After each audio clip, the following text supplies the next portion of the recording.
विभागाध्यक्ष, बहुत ही सहयोगी प्राध्यापक, हम लोगों के अगुआ और संचालक डॉक्टर ओम प्रकाश सोनी सर और NCC officer professor Suryabhan Rawat sir, हमारे सभी सम्मानित बंधुजन और विदुषी प्राध्यापिकाएं, इस स्वायत्त शासी संस्थान को अपने विकास के रथ से हाँकने वाले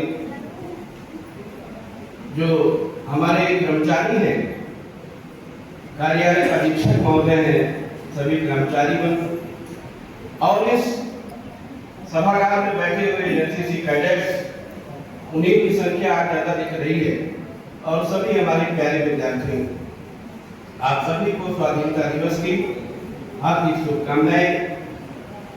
आज इस मंच के माध्यम से एक स्मरण आ जाता है, राष्ट्र कवि रामधारी सिंह दिनकर जी की एक बड़ी प्रसिद्ध कविता है कि कलम आज उनकी जय बोल। ये जो स्वाधीनता आंदोलन प्रारंभ हुआ, ये आंदोलन उसी दिन से प्रारंभ हो गया था जिस दिन से सम्राट अशोक पूरे परिवार सहित जा करके और बुद्धम शरणं गच्छामि धम्मं शरणं गच्छामि में अपने को समर्पित कर दिया था और हमारे दरबार की धार करुणा में परिवर्तित हो गई। उसके बाद आप देखते हैं कि लगभग 1100 वर्ष, एक बात मैं बहुत स्पष्टता से कहना चाहता हूं कि भारत कभी भी कमजोर नहीं रहा है, कभी असक्त नहीं रहा है, बल्कि एक चीज से यहाँ पर पराधीनता आई और वो आज भी कहीं न कहीं विद्यमान दिखती है, वो ये है वर्चस्वशाली नीति, हड़पने की, एकाधिपत्य की जो नीतियां हैं, ये लाभ लोग की जो निजता है, इसने अपने देश को बहुत कमजोर किया है। और एक प्रसंग भी याद आता है कि हमारे वाराणसी के निकट एक संत रविदास जी हुए हैं। उसी समय बाबर का समय था, सिकंदर लोदी का भी समय था। बाबर का एक मिशन था कि जहां पर जाइए इस्लामीकरण करिए। आप जितने भी सनातनी संस्कृति के रक्षक हैं, जो भी संत महात्मा हैं, चाहे वो निर्गुण हो चाहे सगुण हो, सबको अपने इस्लाम का प्रभाव दिखाइए, उसके सब विचारों को प्रभावित करिए। सदरा कसाई आया और रविदास से रोज चर्चा करता था। अंततः हुआ ये कि रविदास उसको निर्गुण परंपरा में दीक्षित कर दी। तो ये जो लंबी लड़ाई है स्वाधीनता की, ये मात्र 1857 से नहीं चली। जन जागरण के रूप में तो 28 साल की रानी लक्ष्मीबाई और उनके साथ के मंगल पांडे ने धुंधली बजाई, लेकिन इस लड़ाई की जो सुलग थी वो इन संतों की परंपरा में देखी जाती है। ये कैसे सनातनी संस्कृति की रक्षा के लिए आज हम लोगों की क्षमता नहीं है कि कोई सत्ताधार का विधायक हो और कोई बात को बोल रहा हो तो आज हम उसकी बातों पर टिप्पणी करते हैं, लेकिन हमारे इन संतों ने जोर देकर के कहा और उसके सामने कहा जिसको दीन इलाही की बात की जाती है, अकबर के सामने कि संकट को कहा सीकरी सुकाम आवाजात कन्हैया कुटी विषय देव हरि नाम। और इतने पर ही नहीं रुके, इतना कहा कि जाको देखत दुख उपजत है, ताको करी कहां सलाम। ऐसे संतों और इसी परंपरा ने हमको आजादी दिलाने का कार्य किया है। हम सभी जिनका नाम जानते हैं और जिनका नाम नहीं जानते हैं, ऐसे रणबांकुरों के चरणों में हम अपना प्रणाम निवेदित करते हैं। मित्रों, आज पूरे वैश्विक मंच पर थोड़ी ही देर तो नहीं बना, आज पूरे वैश्विक मंच पर पूरी दुनिया में उथल पुथल मचा हुआ है। तमाम ऐसे विकसित राष्ट्र और विकासशील राष्ट्र हैं जो हमको विश्व युद्ध की आगोश में झोंक देना चाहते हैं। हमारे पड़ोसी जितने भी हैं, चाहे वो नेपाल हो, चाहे वो भूटान हो, चाहे पाकिस्तान हो, चाहे वो बांग्लादेश हो, चाहे वो तिब्बत हो, आप सबकी वस्तुस्थिति देख रहे हैं कि क्या है। लेकिन ऐसे समय में हमारे भारत देश की शांति, समृद्धि, उसकी वैज्ञानिकता, उसका पठन पाठन, उसका चरित्र पूरे वैश्विक मंच पर अंकड़ के रूप में उपस्थित हो रहा है।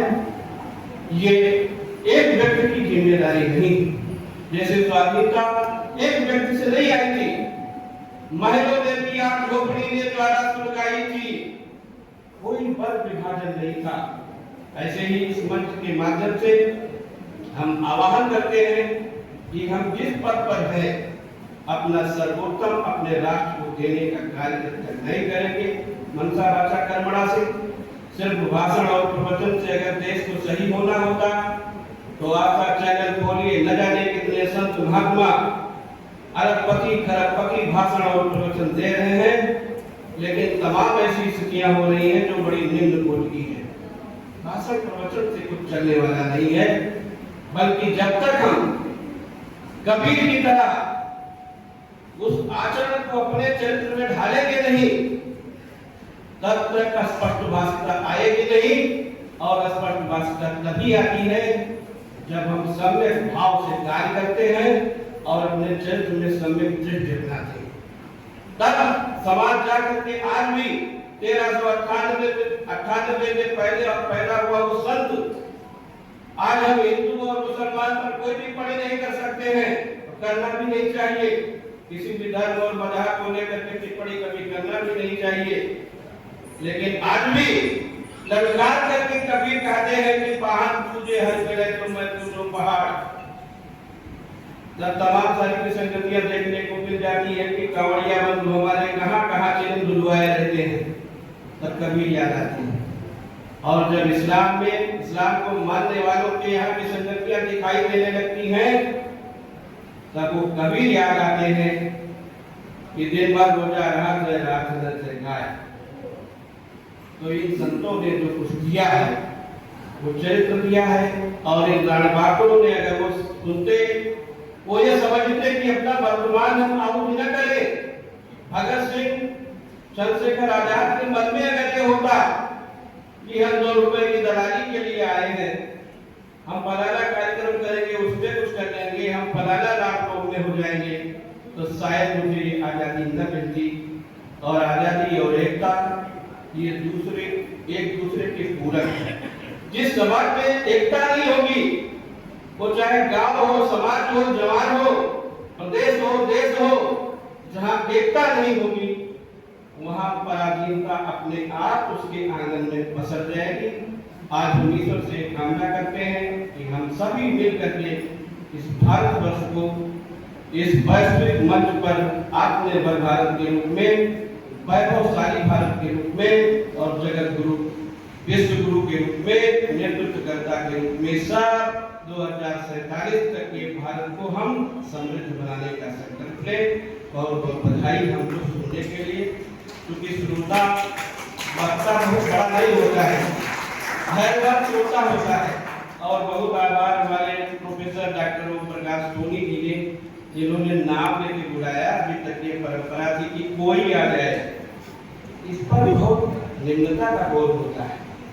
ये परंपरा आप खत्म करिए, जिसको बोलो उससे सुकृति ले लीजिए, लेकिन ये मत कहिए कि कोई आ जाए। कोई में थोड़ा हमारे ख्याल से बड़ी वैसी चीजें आ जाती हैं। तो बहुत बहुत धन्यवाद। और आदरणीय सतदेव जी भैया को बहुत धन्यवाद। पहली बार वो स्वतंत्रता दिवस में हम लोगों के बीच में है, और आचार्य जी को आभार, सभी को बहुत बहुत